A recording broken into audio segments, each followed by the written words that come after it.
ಗ್ರಾಮದ ಸರ್ಕಾರಿ ಕೆಪಿಎಸ್ ಶಾಲೆಗೆ ಭಾರತ್ ಸ್ಕೌಟ್ಸ್ ಮತ್ತು ಗೈಡ್ಸ್ ತರಲು ಮಹತ್ವದ ಸಭೆ. ಮಹಂತೇಶ್ ಸಂಘಟಿ. ಇದು ಕೊಪ್ಪಳ ತಾಲೂಕು ಇರ್ಕಲ್ಗಡ ಗ್ರಾಮದ ಕರ್ನಾಟಕ ಪಬ್ಲಿಕ್ ಶಾಲೆಗೆ ಕೊಪ್ಪಳ ಜಿಲ್ಲೆಯ ಭಾರತ್ ಸ್ಕೌಟ್ಸ್ ಮತ್ತು ಗೈಡ್ಸ್ ಜಿಲ್ಲಾ ಸಂಘಟಕರಾದ ಶ್ರೀ ಮಲ್ಲೇಶಪ್ಪ ಕೆಎಚ್ ಸರ್ ಅವರ ಸಮ್ಮುಖದಲ್ಲಿ ಕೆಪಿಎಸ್ ಶಾಲೆಗೆ ಭಾರತ್ ಸ್ಕೌಟ್ಸ್ ಮತ್ತು ಗೈಡ್ಸ್ ಪ್ರಾರಂಭಿಸಲು ಶಾಲೆಯ ಮುಖ್ಯಸ್ಥರು ಹಾಗೂ ಸರ್ವ ಎಸ್ಡಿಎಂಸಿ ಸದಸ್ಯರೊಂದಿಗೆ ಚರ್ಚೆ ಮಾಡಿದರು.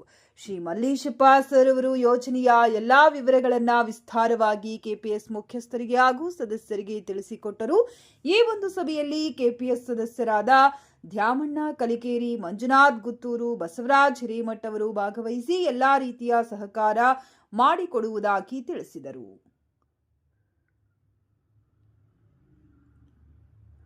ಇರ್ಕಲ್ಗಡ ಭಾಗದ ಸಮಸ್ತ ವಿದ್ಯಾರ್ಥಿಗಳ ಬೆಳವಣಿಗೆಯೇ ನಮ್ಮ ಗುರಿ. ಮಹಂತೇಶ್ ಕರಿಯಣ್ಣ ಸಂಘಟಿ, ಅಧ್ಯಕ್ಷರು, ಕೆಪಿಎಸ್ ಇರ್ಕಲ್ಗಡ.